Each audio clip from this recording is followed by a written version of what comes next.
Hey guys, how's it going? We are back with another video.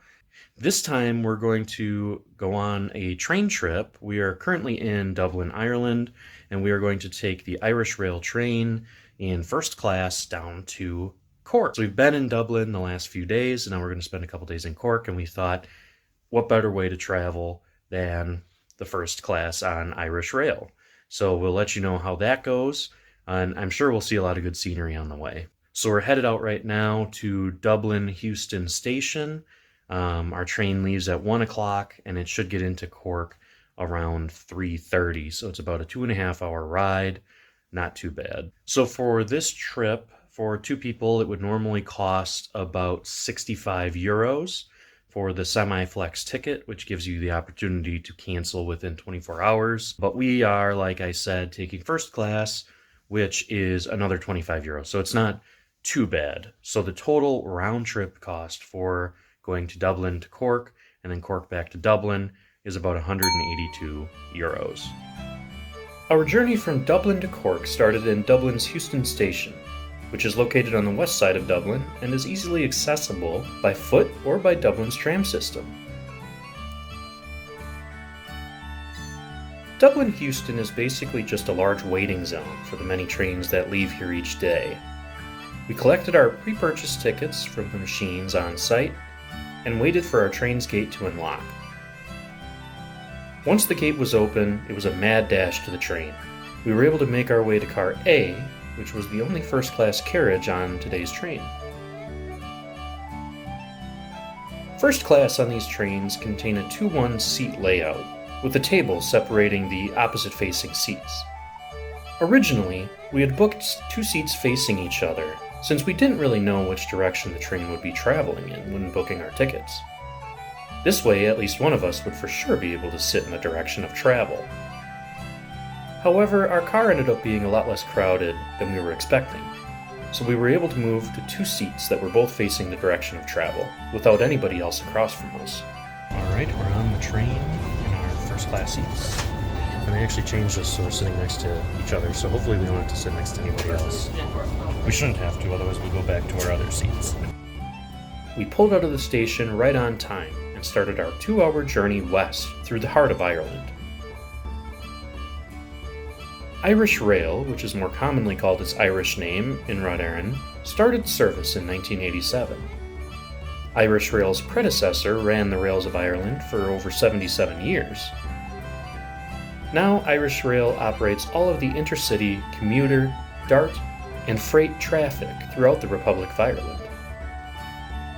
There are several different lines that Irish Rail operates, all throughout the country, including terminals in Tralee, Cork, Waterford, Galway, Westport, Dublin, and more.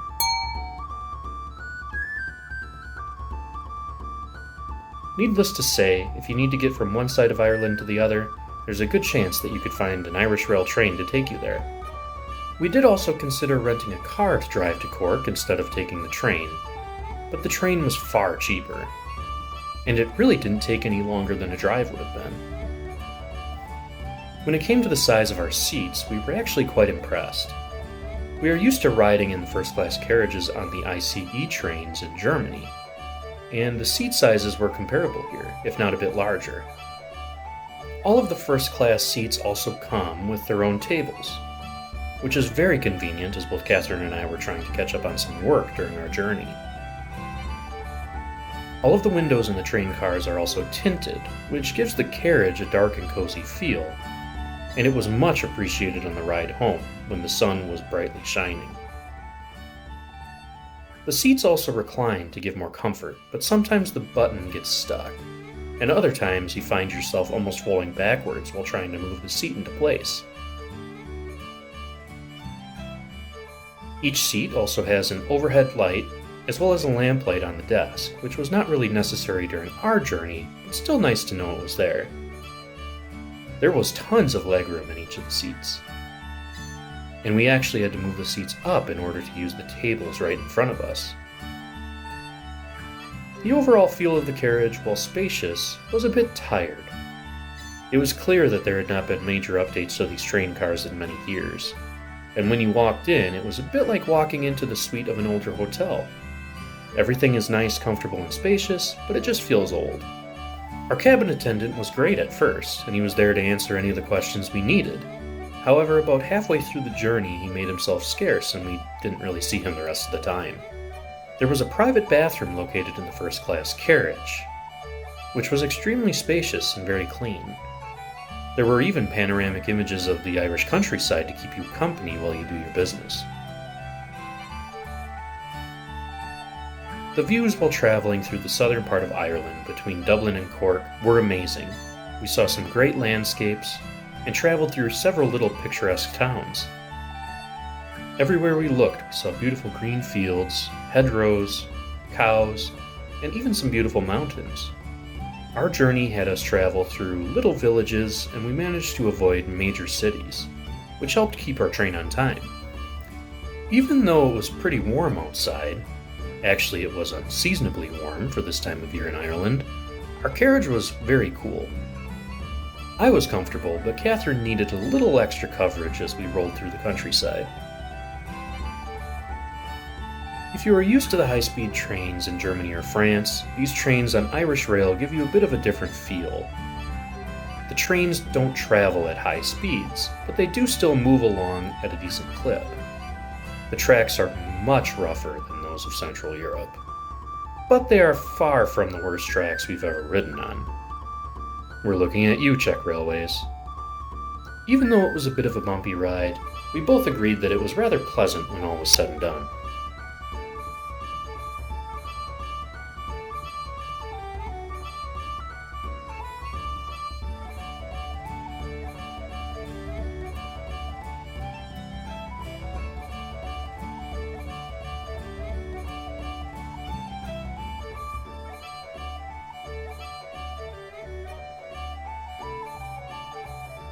Our journey found us eventually rolling into Cork's Kent Station. The station is small, but it's actually quite beautiful, and has some interesting displays, including a restored locomotive, engine number 36, which was built in 1847. You wouldn't believe it walking through this quaint, small station, but according to the 2016 National Heavy Rail Census Report, published by the National Transportation Authority, Cork Kent Station is actually the busiest train station in Ireland outside of Dublin. After our time in Cork was over, we reboarded the train and headed back eastbound towards Dublin. Make sure you check out our time in Cork. There's a link to our video in the description down below. Alright, back on the train, heading back to Dublin. Mm-hmm. Just look and smile. That's so creepy. We really enjoyed our ride, and we thought that it was a good trip as far as train journeys go.